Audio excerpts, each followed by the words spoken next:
नमस्कार, आप देख रहे हैं द झलको। पेश है राजस्थान प्रदेश की आज 4 मई और शनिवार राजस्थान प्रदेश की 25 फटाफट बड़ी खबरें। शुरुआत करते हैं राजस्थान प्रदेश की बड़ी खबर के साथ। बड़ी खबर, राजस्थान के 13 जिलों के किसानों को बड़ा तोहफा या फिर बड़ा झटका। गुजरात सरकार ने गहलोत राज का फैसला फटा, ईआरसीबी के लिए जमीन नीलामी को किया रद्द। किरोड़ी लाल मीणा ने किया ऐलान, अफसरों और कौड़ियों के भाव बेचना चाहते थे सरकारी जमीनें। गुजरात सरकार ने गहलोत सरकार का फैसला बदलते हुए ईस्टर्न राजस्थान कैनाल प्रोजेक्ट, जो राजस्थान के 13 जिलों से जुड़ी हुई है, इसमें फंड जुटाने के लिए सरकारी जमीन बेचने पर रोक लगा दी है। ईआरसीबी के लिए अब वजनलाल सरकार जमीन नहीं बेचेगी। बीकानेर और अलवर में ईआरसीबी के लिए बेची जाने वाली जमीनों की नीलामी रद्द कर दी गई है। गहलोत सरकार ने जाते जाते सरकारी जमीनें बेचने का फैसला लिया था, जिसे सीएम वजनलाल ने पलट दिया है। ईआरसीबी में अब 90% पैसा केंद्र देगा, ये आपको पता होगा। बता दें कि गहलोत सरकार ने सरकारी जमीनें बेचकर ईआरसीबी के लिए फंड जुटाने का फैसला किया था, लेकिन वजनलाल सरकार ने इस फैसले को पलट दिया है। नीलामी की प्रक्रिया के बीच ही सरकार बदल गई तो मामला अटक गया। अब सरकार ने इस फैसले को बदल दिया है। वहीं राजस्थान प्रदेश की अगली बड़ी खबर, आरपीएससी भर्ती परीक्षाओं में बड़ा बदलाव। अब अभ्यर्थियों को देना पड़ेगा हैंडराइटिंग का नमूना। मई जून में होने वाली भर्ती परीक्षाओं में डमी अभ्यर्थियों को रोकने के लिए राजस्थान लोक सेवा आयोग ने एक नवाचार किया है। इन 2 महीनों में assistant professor, librarian and PTI भर्ती परीक्षा 2023 के एग्जाम होंगे। इस परीक्षा से अभ्यर्थियों की हैंडराइटिंग यानी लिखावट का नमूना अटेंडेंस शीट पर लिया जाएगा। ये बड़ी खबर आ रही है। दरअसल राजस्थान में बेरोजगारों से जुड़ी हुई सबसे बड़ी खबर है। पेपर लीक से परेशान अभ्यर्थियों के लिए सबसे बड़ी खबर है। दरअसल सरकार ने पेपर लीक को रोकने के लिए, आरपीएससी भर्ती परीक्षाओं में घोटाले को रोकने के लिए बड़ा बदलाव किया है। अब अभ्यर्थियों को हैंडराइटिंग का एक नमूना देना होगा, जो कि वीक्षक लेगा। परीक्षा केंद्र पर वीक्षकों की ओर से अभ्यर्थी की पहचान सुनिश्चित करने हेतु डमी अभ्यर्थियों को रोका जाएगा। वहीं प्रदेश की अगली बड़ी खबर, रविंद्र सिंह भाटी की सुरक्षा बढ़ाई गई।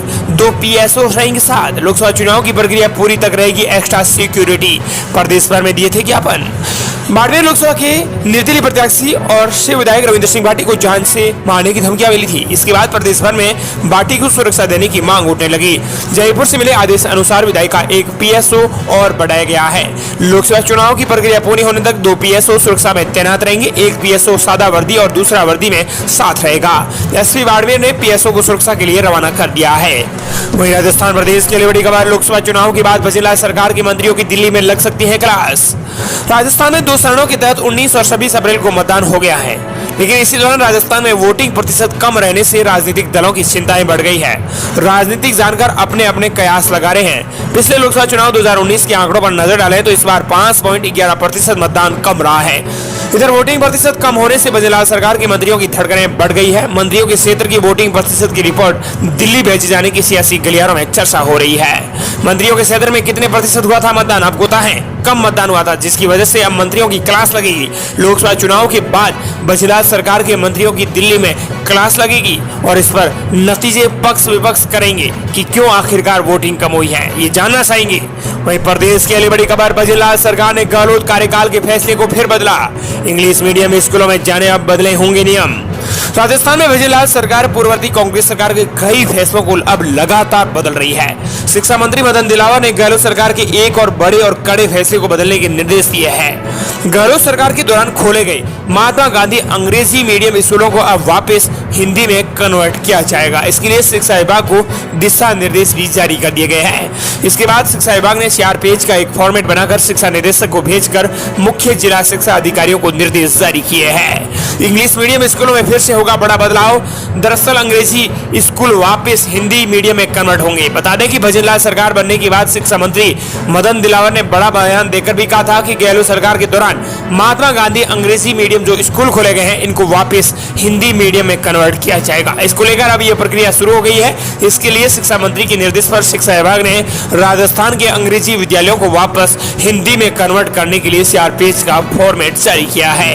इस फॉर्मेट के मुताबिक प्रस्ताव बनाकर सभी मुख्य जिला अधिकारियों को समग्र शिक्षा के नाम पर भिजवाना होगा। इस फॉर्मेट में जानकारी आने के बाद अंग्रेजी मीडियम स्कूलों को फिर से हिंदी मीडियम स्कूलों में बदलने की आगे की कार्यवाही शुरू हो जाएगी। एक राज्य और एक ही स्कूल यूनिफॉर्म पर भी हो सकता है अगले दिनों में बड़ा फैसला। बीते दिनों सरकारी और प्राइवेट स्कूलों में एक रूपता लाने के लिए बड़ा बयान दिया था शिक्षा मंत्री ने। इसमें उन्होंने कहा था कि अब जल्द ही पूरे राज्य में स्कूली बच्चों का एक यूनिफॉर्म कोड का नियम लागू होगा। इसके तहत राजस्थान की सभी सरकारी और प्राइवेट स्कूलों में एक यूनिफॉर्म निर्धारित की जाएगी। इसके कारण आमजन और कमजोर आय वर्ग के लोगों को बड़ी राहत मिलेगी। वहीं प्रदेश की अगली बड़ी खबर, राजस्थान के रिश्वतखोर पुलिस वालों को बचाने के लिए डीआईजी ने लिए थे लाखों रुपए, अब एफआईआर दर्ज हुई, बड़ी मुश्किल है। भ्रष्टाचार रोकने का जिम्मा सरकार के जिस डिपार्टमेंट पर है, अगर उसी डिपार्टमेंट के अफसर खुद भ्रष्टाचार में लिप्त हो तो फिर क्या किया जाए। राजस्थान में भ्रष्टाचार ब्यूरो ने पिछले 4-5 साल में बहुत बड़ी कार्रवाइयां की है। आईएएस और आईपीएस अफसरों के साथ कई जनप्रतिनिधियों को भी गिरफ्तार किया है जो भ्रष्टाचार में लिप्त थे। अब एसीबी खुद भ्रष्टाचार के जाल में फंस गई है। एक आईजी स्तर के पुलिस अधिकारी के खिलाफ एसीबी में भ्रष्टाचार करने का मुकदमा दर्ज हुआ है। एसीबी में डीआईजी रहते समय आईपीएस विष्णुकांत पर 10 लाख रुपए की रिश्वत लेने का आरोप लगा है। 3 साल पुराने मामले में अब एफआईआर दर्ज हुई है। मामले की जांच एडिशनल एसपी सुनील सिया को दी गई है। वहीं अगली बड़ी खबर, राज्य में बड़ी बिजली की डिमांड, राजस्थान में फिर से आ सकती है बिजली की किल्लत, अधिकारियों के सूटे पसीने, एक ही पखवाड़े में बड़ी 300 लाख यूनिट की मांग। राजस्थान में अब गर्मी का जोर बढ़ने लगा है। इसके साथ ही अब गर्मी के सीजन में बिजली की डिमांड लगातार बढ़ती जा रही है। बिजली की बढ़ती हुई मांग को देखकर अब ऊर्जा विभाग हाई अलर्ट मोड पर आ गया है। इसको लेकर ऊर्जा विभाग के अतिरिक्त मुख्य सचिव आलोक कुमार खुद इसकी कमान संभाले हुए हैं। आंकड़ों पर नजर डालें तो पिछले एक पखवाड़े में राजस्थान में 300 लाख यूनिट की बिजली की खपत बढ़ी है। प्रदेश में बिजली की खपत मांग को देखकर अब ऊर्जा विभाग की चिंताएं बढ़ने लगी है। बिजली पर संकट के बादल छा गए हैं। बिजली की मांग बढ़ने से अधिकारी अलर्ट मोड पर आ गए हैं। वहीं प्रदेश की अगली बड़ी खबर, जयपुर मंडी में सरसों और चना के भावों में गिरे दाम। राजस्थान की मंडियों में सरसों और चना के भाव अचानक से गिरे हैं। जयपुर मंडी के अनुसार सरसों की मंडी मिल की डिलीवरी के भाव 5350 से लेकर 5355, सरसों की कच्ची गाड़ी के तेल 10,000 रुपए प्रति क्विंटल। वहीं कांडला पोर्ट पाम ऑयल के भाव 9200 रुपए हैं। वहीं प्रदेश के लिए बड़ी खबर, राजस्थान बोर्ड का 10वीं और 12वीं रिजल्ट को लेकर बड़ी अपडेट। राजस्थान में 10वीं और 12वीं के सभी विषयों के परीक्षा परिणाम इसी महीने के आखिरी में जारी किए जा सकते हैं। संभावना जताई जा रही है कि परिणाम मई के अंतिम और जून के पहले सप्ताह के बीच आने की पूरी संभावना है। राजस्थान माध्यमिक शिक्षा बोर्ड की 10वीं और 12वीं के छात्रों के परिणाम मई महीने के आखिरी सप्ताह और जून के पहले सप्ताह के बीच जारी होने की उम्मीद है। वहीं अगली बड़ी खबर, राजस्थान में बादलों की ओट में फिर से गिरा तापमान, 2 दिन बाद 9 जिलों में होगी बारिश। राजस्थान में पिछले 2 दिन से तापमान में लगातार गिरावट हो रही है। मई के महीने वैसे तो सिलसिलाती गर्मी का माना जाता है और विशेषकर पश्चिमी राजस्थान में लू के धब्बेड़े पड़ते हैं, लेकिन इस बार केवल बाड़मेर का तापमान 40 डिग्री सेल्सियस से बाहर है। प्रदेश के अन्य सभी शहरों का तापमान 40 डिग्री सेल्सियस के अंदर दर्ज किया गया है। प्रदेश के प्रत्येक शहर में आपको बता दें कि तापमान में गिरावट दर्ज की गई है। आने वाले 2 से 3 दिन तक मौसम शुष्क और सामान्य रहने की संभावना है, जबकि अगले सप्ताह गर्मी अपना तेवर दिखा सकती है। 9 जिलों में बारिश की चेतावनी मौसम विभाग ने आज जारी की है। इसके मुताबिक येलो अलर्ट जारी किया गया है। झुंझुनू, सीकर, बीकानेर, चूरू, हनुमानगढ़, जैसलमेर, जोधपुर, नागौर और गंगानगर जिलों के लिए अलर्ट जारी किया गया है। वहीं अगली बड़ी खबर, राजस्थान की कैबिनेट मंत्री को जान से मारने की धमकी, लिखा लोकसभा चुनाव से पहले तेरा परिणाम आ जाएगा। बड़ी खबर आ रही है, जाठौड़ विधायक एवं कैबिनेट मंत्री बाबूलाल खराड़ी को एक बार फिर से जान से मारने की धमकी मिली है। मंत्री खराड़ी को आदिवासी राजा 007 नामक इंस्टाग्राम अकाउंट से धमकी दी गई है। इसके बाद मंत्री के पीएस ने कोटड़ा थाने में इसका मामला भी दर्ज करवाया है। बता दें कि धमकी भरी पोस्ट में ये लिखा गया है कि तू बाबूलाल खराड़ी समय रहते सुधर जा, और समय रहते नहीं सुधरा तो तू थोड़े ही दिनों का मेहमान है और बिना फितरत के मौत की घाट उतार देंगे। वहीं अगली बड़ी खबर, दिल्ली से जयपुर का सफर होगा और आसान, जल्द ही तैयार होगा नया लिंक एक्सप्रेस वे हाईवे।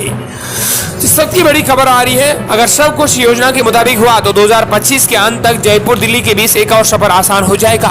भारतीय राष्ट्रीय राजमार्ग प्राधिकरण यानी NHAI को नवंबर 2024 तक जयपुर बांदी कोई एक्सप्रेस वे का निर्माण पूरा होने की उम्मीद है। वहीं अगली बड़ी खबर, नगर निगम ने विदेश से मंगवाई 15 करोड़ की मशीन, करेगी ऐसा कारनामा, अब इमारतों में जलकर नहीं मरेंगे लोग। बड़ी खबर आ रही है, दरअसल नगर निगम ने एक बेस कीमती मशीन विदेशों से मंगवाई है। ये मशीन 20 मंजिला इमारत में लगी आग को आसानी से बुझा सकती है। हादसे कभी भी हो जाते हैं, ये बताकर नहीं आते, लेकिन इन हादसों से बचाव के इंतजाम अगर करके रखे जाएं तो नुकसान का लेवल घटाया जा सकता है। गर्मियों में आग लगने की घटनाएं बढ़ जाती हैं, इसकी वजह से कई लोगों को अपनी जान गंवानी पड़ती है। फायर ब्रिगेड बहुमंजिला इमारतों की आग बुझाने में ज्यादातर नाकाम हो जाती है, लेकिन अब नगर निगम ने विदेश से एक ऐसी मशीन मंगवाई है जो 20 मंजिला इमारत में लगी आग को आसानी से बुझा सकती है। वहीं अगली बड़ी खबर, पीएम मोदी के मंगलसूत्र वाले भाषण पर कांग्रेस नेता सचिन पायलट ने कसा तंज। कांग्रेस प्रत्याशी दिग्विजय सिंह के समर्थन में आयोजित जनसभा में सचिन पायलट ने पीएम मोदी पर निशाना साधा है। उन्होंने मंगलसूत्र छीनने वाले आरोपों का जवाब दिया है।